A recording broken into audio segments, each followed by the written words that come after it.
하나님 말씀은 사도행전 26장 12절에서 32절입니다. 사도행전 26장 12절입니다. 이런 일로 내가 대제사장들의 권한과 위임을 받아 다마스쿠스로 가고 있었는데 정오쯤 되어 길에서 보니 왕이여 하늘에서 햇빛보다 더 밝은 빛이 저와 제 일행을 둘러 비추었습니다. 우리 모두가 땅에 엎드려졌을 때에 히브리 말로 내게 말씀하시는 음성을 들으니 사울아 사울아 내가 어찌하여 나를 박해하느냐 가시돋친 막대기를 차면 너만 고생이다 라고 하시기에 내가 말하기를 주님은 누구십니까? 라고 하니 주께서 말씀하셨습니다. 내가 곧 네가 박해하는 예수이다. 일어나 내 발로 서라. 내가 내게 나타난 것은 내가 나를 본 일과 내가 장차 내게 나타날 일을 위하여 너를 수종자와 증인으로 삼으려는 것이다. 내가 이 백성과 이방인들에게서 너를 건져내어 그들에게 보내고 그들의 눈을 뜨게 하여 어둠에서 빛으로 사탄의 권세에서 하나님께 돌아오게 하고 그들이 죄 용서를 받고 나를 믿어 거룩하게 된 자들 가운데서 유업을 얻게 하려는 것이다.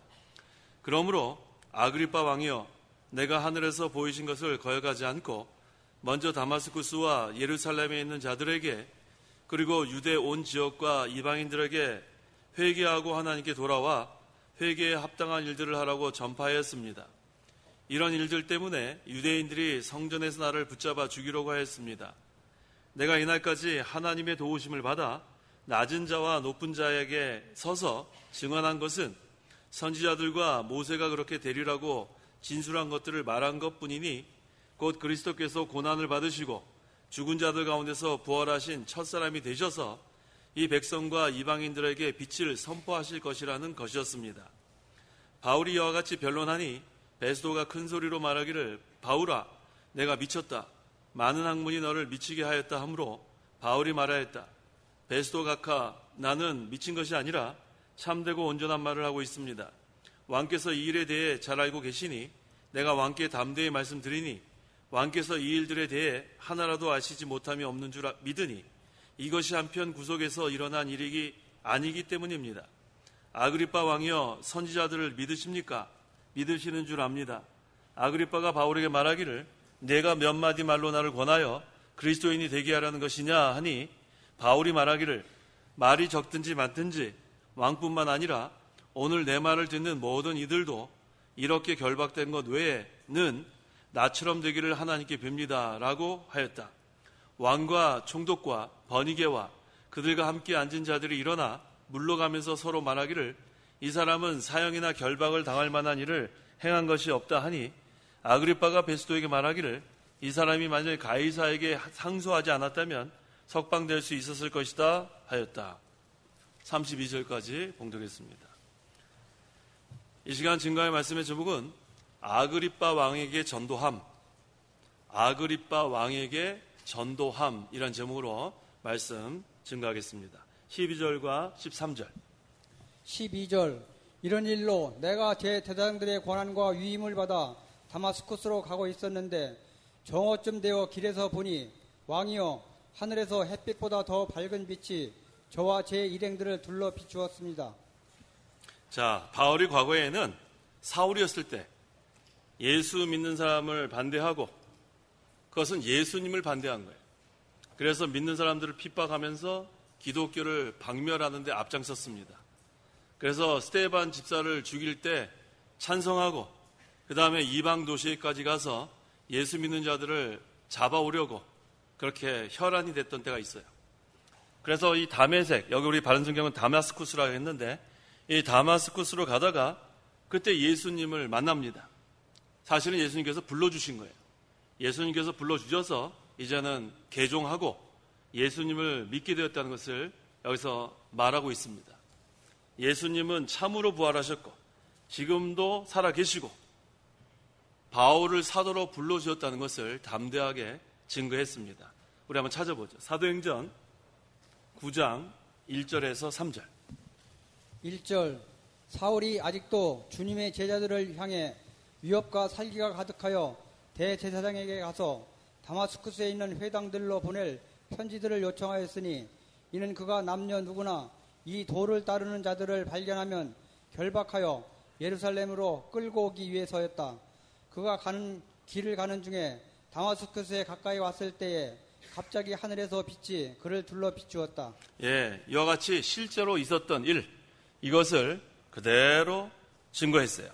그다음 14절에 우리 모두가 땅에 엎드러졌을 때에 히브리 말로 내게 말씀하시는 음성을 들으니 사울아 사울아 내가 어찌하여 나를 박해하느냐 가시도 친 막대기를 차면 너만 고생이다라고 하시기에 라고 했어요. 여기 가시도 친 막대기가 나오죠. 이 막대기에 가시가 있으면 얼마나 아프겠어요. 그래서 가시가 있는 채찍으로 소를 막 모는데 소가 안 가겠다고 그러면은 누구만 아파요? 소만 아픈 거예요. 가시도 친 막대기로 소를 모는데 소가 가지 않겠다고 버둥기면은 그 가시 때문에 소가 상처가 나고 얼마나 아프겠어요. 그래서 소가 가시도 친 막대기를 차면 찰수록 상처가 커지고 고통이 심해집니다. 그래서 하나님의 징계가 오면 거기서 멈춰야 돼요. 지금 이 사울이 바울로 되는 그 과정에서 아주 잘 순종했어요. 끝까지 반대하고 돌이키지 않으면 사울은 큰일 날 뻔했죠. 가시도 친 막대기로 계속 맞으면 자기만 아프고 자기만 손해를 보게 돼 있습니다. 그런데 이렇게 주님을 순종하고 사울에서 바울이 된 거, 이게 하나님의 은혜예요. 그래서 주님을 끝까지 순종하지 않으면 어떤 막대기가 계속 때려요? 가시도 친 막대기가 계속 때리는 거예요. 얼마나 아프겠나 생각해봐요. 막대기도 아프죠? 막대기로 맞아봤어요? 맞아본 것 같은데요. 근데 거기에 가시가 돋치면 어떻게 했나 생각해보세요. 얼마나 아프겠어요. 그래서 우리는 하나님의 징계가 오기 전에 멈추는 게 제일 좋고 그 다음에 하나님의 징계를 받으면 거기서 또 멈추고 그게 잘하는 거예요. 그래서 하나님이 그만하라 하면 그만두고 하나님 계속하라 하면 계속하고 하나님 머물라 하면 머물고 하나님 떠나라 하면 떠나고 우리는 하나님의 말씀대로 그대로 순종하는 것. 이것이 바로 하나님께서 원하시는 거예요. 그래서 하나님의 명령을 거역하면 가시도 친 막대기로 맞게 돼 있어요. 그래서 하나님께서 하시는 일은 절대로 실패가 없습니다. 어떠한 방법을 사용하셔라도 하나님의 구원운동은 반드시 성공하고 그 다음에 순종하는 사람들은 하나님의 큰 복을 받게 돼 있어요. 로마서 3장 4절 결코 그럴 수 없다.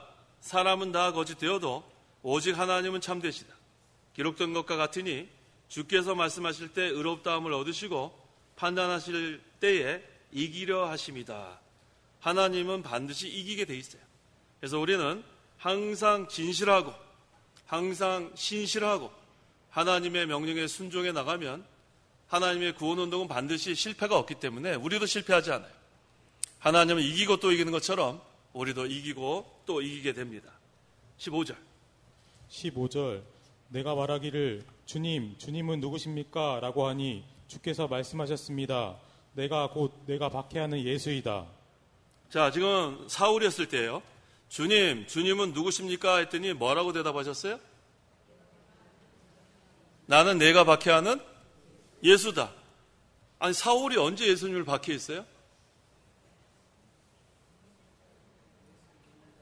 네? 사울이 예수님이랑 같은 그 기간에 있지 않았는데 언제 박해했어요? 한번 대답해 보세요.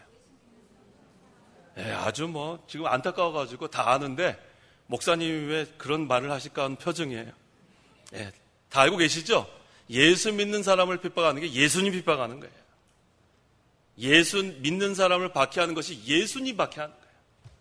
그러니까 예수 믿는 사람을 핍박하면 예수님 핍박하니까 누가 도와주시겠어요? 예수님이 도와주신단 말이에요. 예수님이 도와주세요.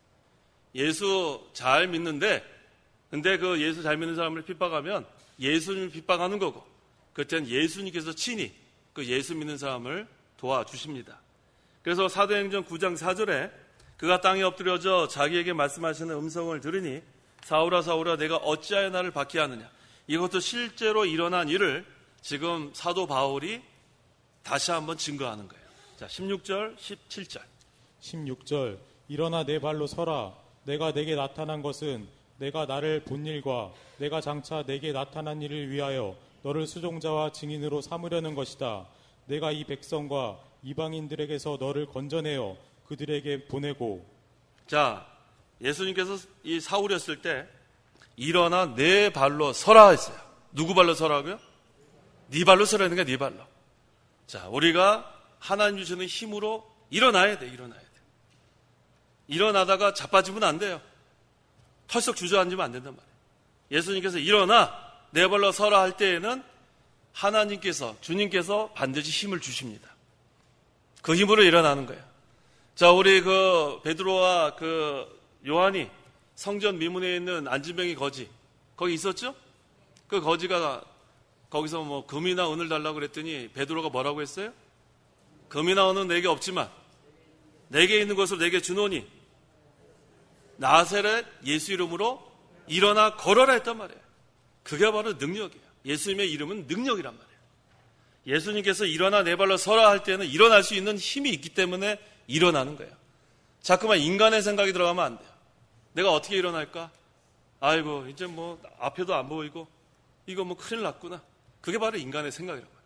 그렇게 되면 어떻게 돼요? 낙심이 돼요. 낙심. 우리가 인간의 생각을 하게 되면 낙심합니다. 근데 하나님의 생각은 우리의 생각과 같아요, 달라요? 다르다고 했어요.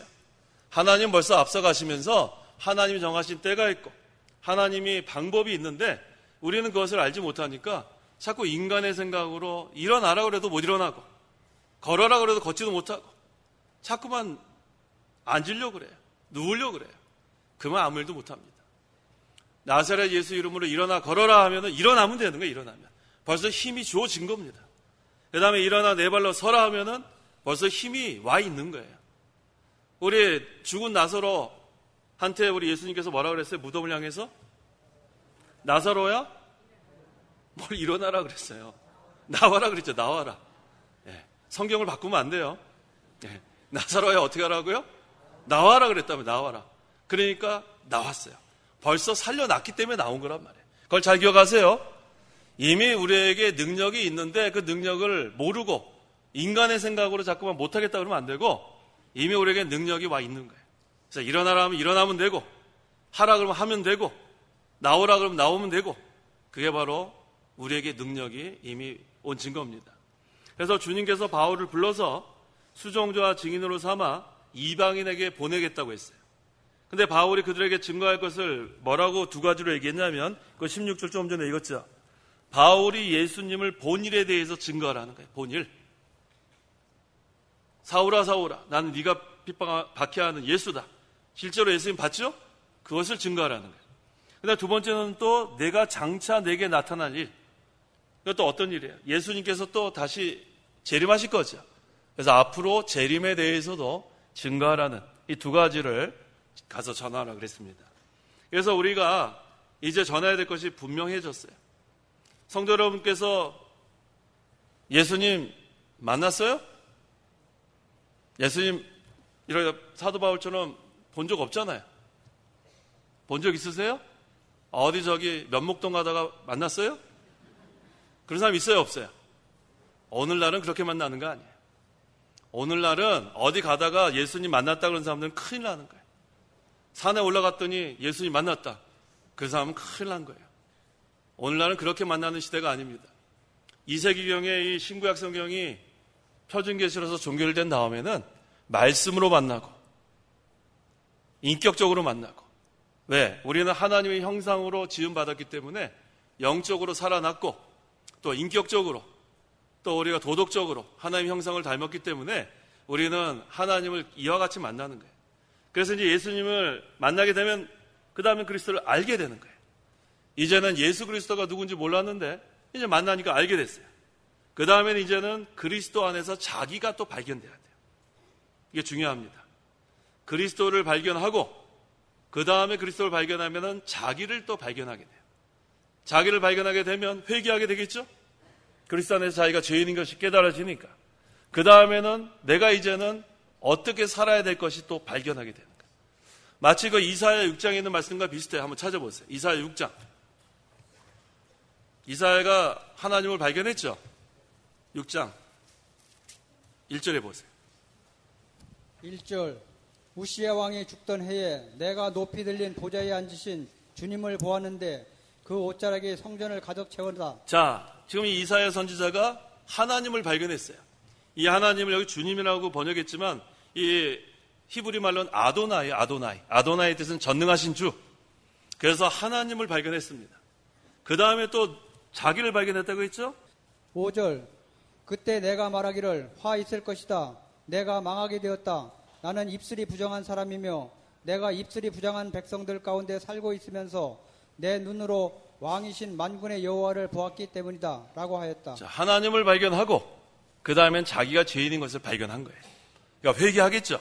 회개하니까 그 다음에 그 7절 7절 그것을 내 입에 대면서 말하기를 보아라 이것이 내 입술에 닿았으니 내 부정이 제거되었고 내 죄가 사해졌다 라고 하였다. 자, 회개하니까 이제 용서받았어요.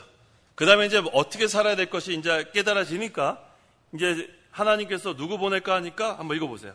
8절부터. 8절 그때 내가 말씀하시는 주님의 목소리를 들었다.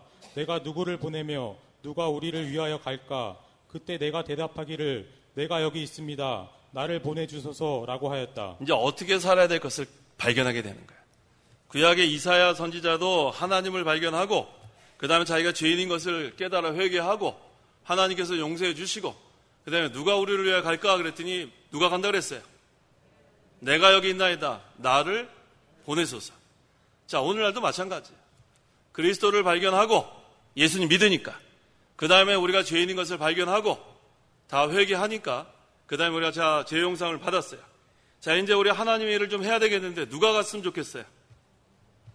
왜 옆 사람을 쳐다봐요? 옆 사람 쳐다보죠. 누가 갔으면 좋겠어요? 따라해 보세요. 내가 여기 있나이다. 나를 보내소서.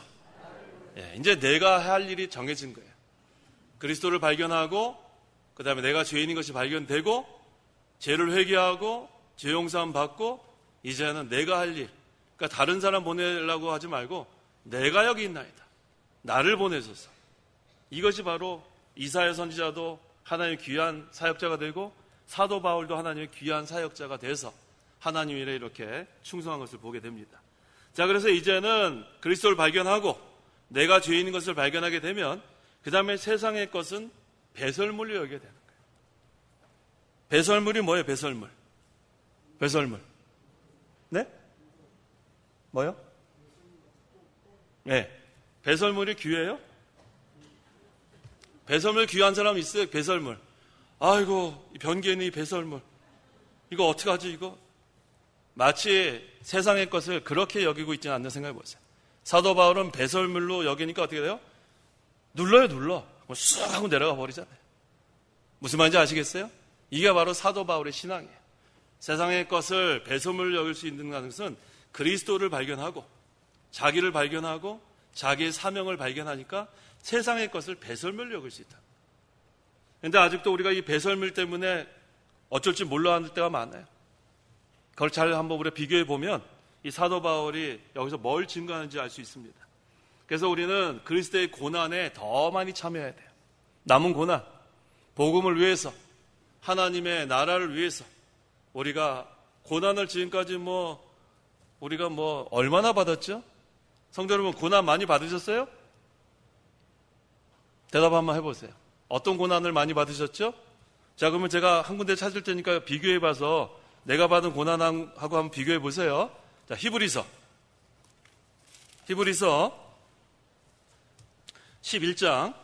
내가 지금까지 받은 고난하고 한번 비교해 보세요. 36절부터 읽어보세요.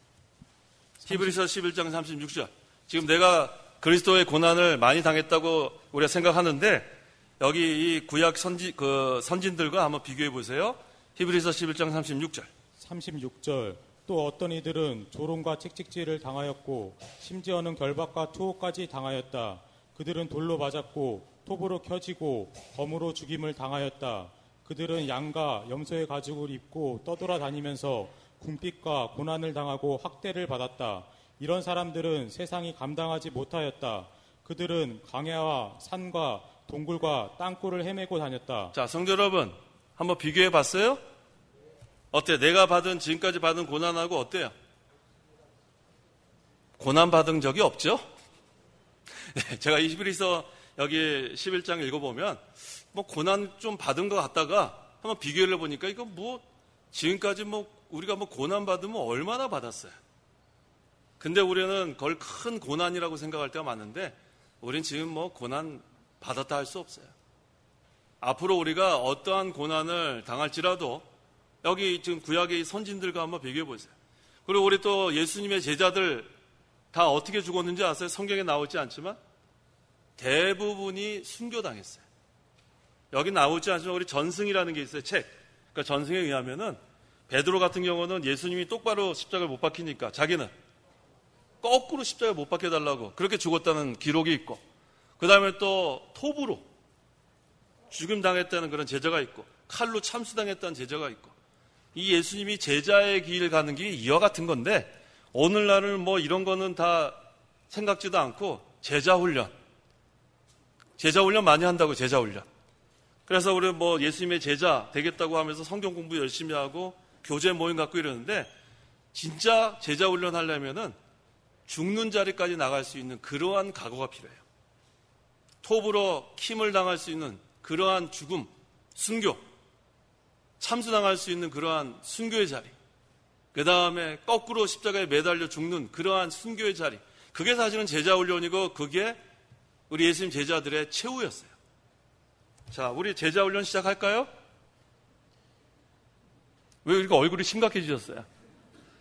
톱으로 켬을 당할 각오가 되고 칼로 또 여러 가지, 이게 사실은 제자 훈련이에요. 근데 요즘은 그 제자 훈련이 아니고 그저 뭐 성경 공부하고 같이 뭐 먹고 마시고 그러면서 무슨 대단한 제자가 된 것처럼. 진정한 제자는 십자가의 자리까지 가는 게 진정한 제자예요. 진정한 제자는 자기를 부인하고 자기 십자가를 지고 죽음의 자리까지 나갈 수 있는 게 진정한 제자. 그게 제자 훈련 받는 거예요. 이제 마지막 때는 그러한 각오로 나가야 이 좁은 길을 걸어갈 수 있고, 그러한 각오로 가야 진리를 끝까지 따라갈 수 있습니다. 그렇지 않고 뭐 편하게 하려고 그러면은 뭐 얼마나 편안하게, 우리가 신앙생활을 편안하게 하려면 얼마나 편안하게 할 수 있겠어요? 편안하게 할 수 있죠? 편안하게 할 수 있다고요. 뭐 예를 들어서 우리 직장인들 편안하게 하려면은 뭐 저기 뭐 얼마나 술자리 가서도 같이 술 마시면 되죠?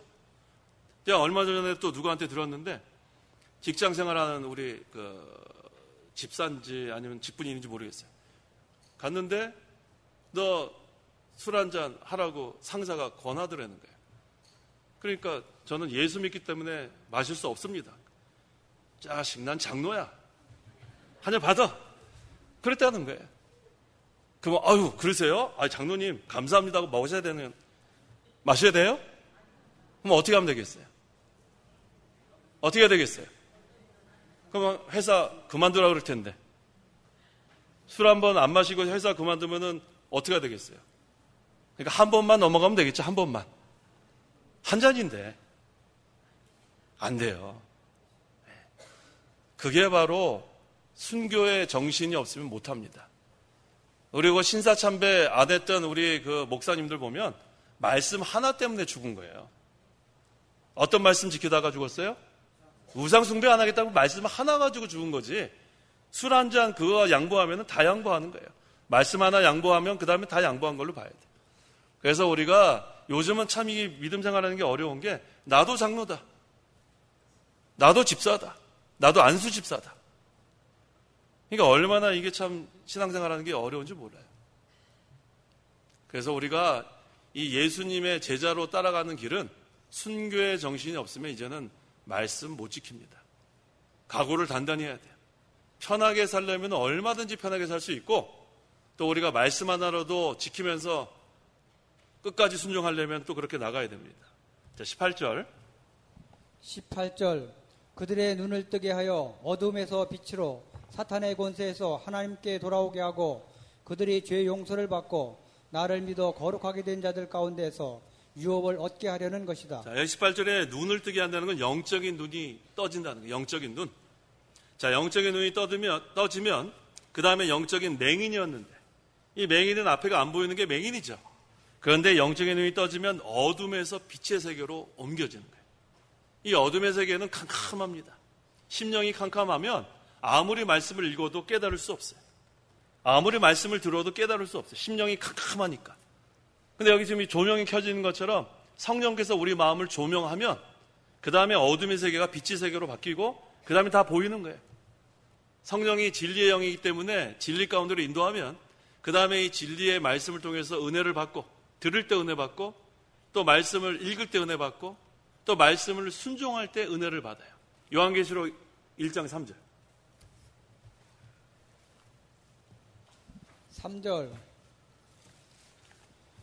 이 예언의 말씀들을 읽는 자와 듣는 자들과 그 안에 기록된 것을 지키는 자들이 복이 있으니 이는 때가 가깝기 때문이다. 예수님이 재림하실 때가 가까웠는데 어떤 사람이 복이 있는가? 하나님 말씀을 읽는 자가 복이 있고 듣는 자들이 복이 있고 지키는 자들이 복이 있어요. 자, 성도 여러분은 이 세 가지 중에서 몇 가지 복을 받았어요? 세 가지 중에서. 세 가지. 잘 읽으세요? 네, 그럼 복 받았네요. 잘 들으세요? 네, 복 받네요. 잘 지키세요? 왜 대답을 못 하세요, 대답을? 세 가지 다 해야 돼요, 세 가지 다. 읽는 자가 복이 있고, 듣는 자들이 복이 있고, 지키는 자들이 복이 있으니까, 우리가 다 복 받는 자들이 돼야 됩니다. 자, 그 다음에, 여기 우리가 또 여기 영적인 눈이라 그랬는데, 자, 요한계시록 3장 18절을 읽어보세요. 그 하반절, 또 안약을 사서 거기부터. 요한계시록 3장 18절, 또 안약을 사서. 또 안약을 사서 눈에 발라 보게 하여라. 네, 안약을 사서 눈에 발라 보게 하여라. 이 안약은 성령으로 하나님 말씀을 깨달아 순종하는 거예요. 우리 하나님 말씀 깨달으려면 성령, 진리의 영이신 성령이 깨닫게 해주는데 성령으로 하나님 말씀을 깨달아 순종하면 안약을 사서 눈에 바르는 것 같아요. 그러면은 또 복 있는 자가 되는 거예요. 아까 하나님 말씀 순종하는 자가 복 있다 그랬죠. 그래서 우리가 이 안약을 사서 바르는 거 이거 계속해 나가야 돼요. 계속해 나가는 거예요. 성경을 날마다 읽고 그 다음에 듣고 순종하는 거. 자, 오늘 새벽에 뭘 증거했냐면 제목이 뭐냐면 나이 든 남자들과 나이 든 여자들에 대한 교훈. 네, 그게 내용이 뭐였냐면은 신앙의 계승을 잘 해나가라는 거예요. 신앙의 계승. 할아버지 할머니들이 본을 보이면서 말씀을 읽는 모습, 그 다음에 예배에 참석하는 모습, 순종하는 모습. 그러면은 그 부모 세대가 그걸 보고 또 따라하게 되고 그 다음에 그 다음 손주 세대에서 그걸 따라하게 되고 그래서 거기 제목은 나이 많은 남자들과 나이 많은 여자들에 대한 교훈인데 핵심 내용은 디도서에 나온 거예요. 신앙의 계승을 잘 해나가는 거예요. 그래서 우리 그 할머니 할아버지 그래서 제가 아까 새벽에도 우리 할머니들이 아주 막중해요. 할머니들 아주 좀 대답해 보세요. 할머니들 많으시네요. 손주 키우고 계시죠? 그 손주들에게 성경을 잘 가르쳐 주세요. 손주들. 맨날 마시는 것만 그냥 막 벌려 입에 넣어주지 말고 영의 양식을 먹이란 말이에요. 영의 양식. 그래서 어려서부터 성경을 누가 알았다고 했어요? 디모데가 알았다 했죠. 디모데 외할머니 이름 뭐예요? 로이스. 할머니 이름. 할머니가 아니라 어머니 이름. 유니게. 그래서 외할머니 로이스, 어머니 유니게를 통해서 디모데가 나온 거예요. 할머니도 얼마나 중요한 역할을 하고 계신지 몰라요. 아시겠죠? 근데 우리 지금 키우는 애는 손녀인데 그럼 한나와 같은 그런 인물이 나오면 되잖아요. 디모데와 같은 손자, 한나와 같은 손녀. 그래서 우리가 이 신앙의 계승이 그렇게 중요한 거예요. 그러려면 어떻게 되냐면 어려서부터 말씀을 가르쳐야 돼요. 말씀을. 자, 지금 할머니들을 이렇게 하라고 했더니 할아버지들이 졸고 계세요. 할아버지들! 말씀을 가르쳐야 돼요. 말씀을. 할머니 할아버지들이 얼마나 중요한지 몰라요. 할머니 할아버지들. 근데 주로 이제 아까 나이 많은 여자들에게 대해서 한 이유는 뭐냐면은 시간이 보통 이제 남자들은 나가서 시간 보내는 시간이 많고 아이들을 주로 할머니들이나 이렇게 돌봐줄 때가 많으니까 그 아이들과 함께하는 시간이 많습니다. 그래서 그 아이들에게 어려서부터 성경을 잘 가르쳐줘요. 위해서 기도해주고 그런 다음에 이제 우리 한 세대가 갈 거 아니에요? 지금 여기 지금 뭐 꼬마들 이렇게 왔다 갔다 하는 애들 있잖아요. 그 아이들이 그 다음 세대예요. 그 아이들 뭘 알겠느냐? 괜히 아이고 저거 뭐 왔다 갔다 하네. 그렇게 생각하지 마세요. 그 초등부, 유치부가 얼마나 중요한지 몰라요. 그 아이들이 이제 우리가 몇십 년 있다 떠날 거 아니에요? 그럼 그 아이들이 여기에서 누군가 또 증가하고 있고 누군가 거기서 또 앉아있고 그러는 거예요. 그래서 우리가 이 할머니들 또 어머니들 기도 많이 하시고 성경을 어려서부터 아이들에게 가르치는 것. 이것이 중요합니다. 그래서 여호와를 경외하는 것이 지식의 근본이에요. 여호와를 경외하는 것이 지혜의 근본이란 말이에요. 이 지혜의 근본과 지식의 근본을 아이들이 알게 되면 그 아이는 영향력 있는 인물로 나올 수 있는 거예요. 할머니들 아시겠죠? 할아버지들은요?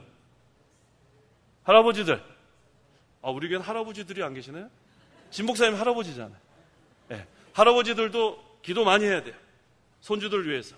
그 다음에 기회가 되면 말씀으로 양육하고. 그거 우리가 해야 될 일입니다.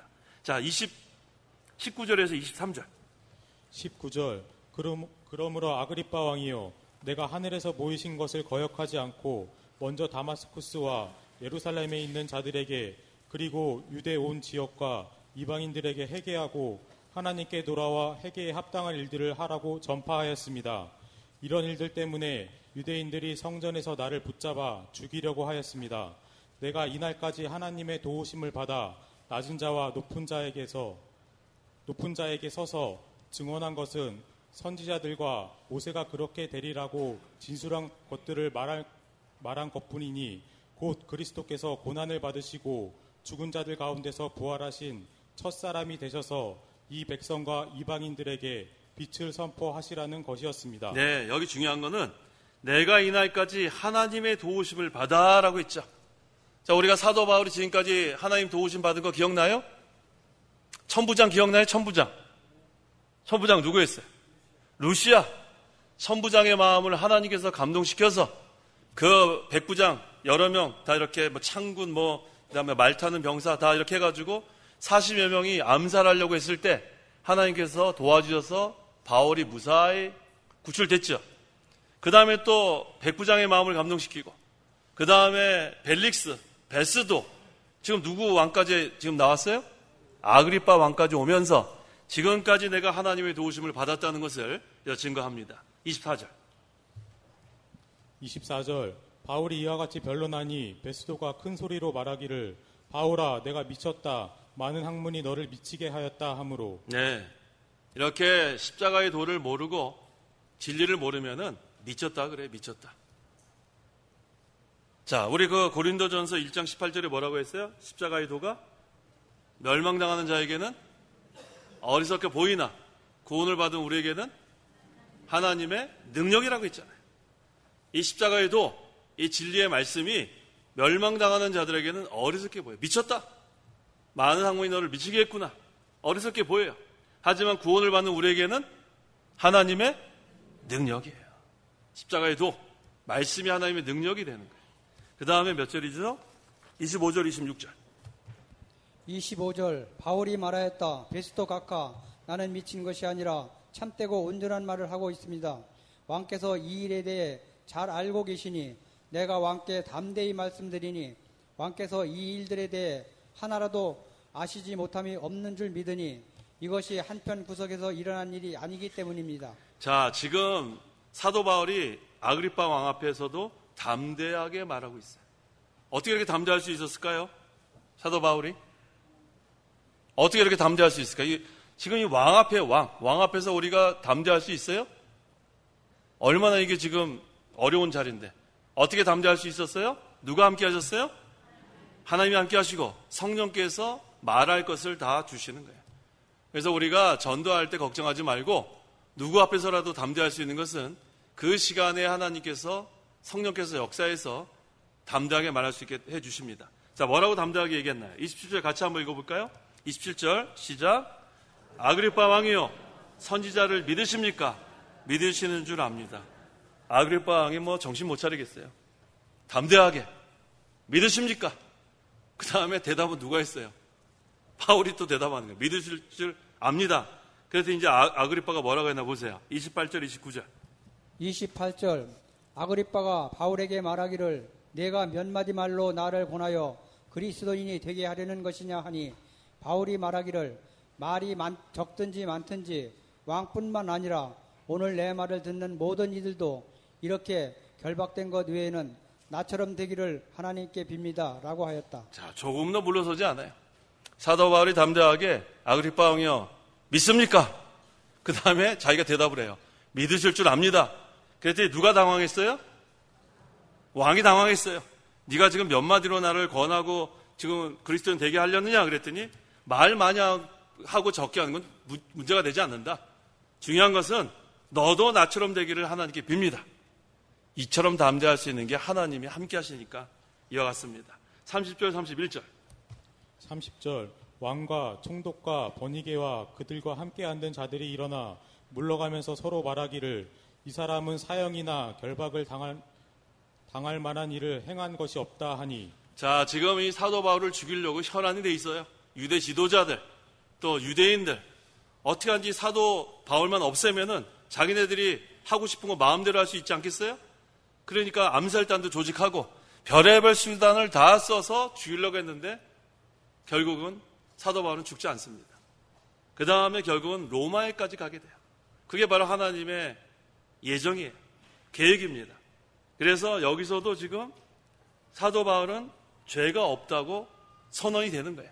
세 번째 지금 무죄 선언이 되는 겁니다. 32절 32절 아그리빠가 베스도에게 말하기를 이 사람이 만일 가이사에게 상소하지 않았다면 석방될 수 있었을 것이다 하였다. 자, 이미 무죄예요. 뭐 완전히 좀 무죄 선언이 됐는데 그런데 지금 이 가이사에게 상소한 것은 그래야지만 로마에까지 갈 수 있기 때문에 그래요. 그게 하나님의 계획이에요. 그렇기 때문에 지금 무죄로 다 선언되고 이제는 다 해결됐는데 하나님께서 바울을 로마로 보내는 것이 하나님의 계획이고 하나님의 섭리이기 때문에 그렇게 된 것입니다. 기도하시기 바랍니다. 기도하겠습니다. 하나님 아버지 감사합니다. 우리를 어둠의 세계에서 빛의 세계로 옮겨주신 것 너무 감사합니다.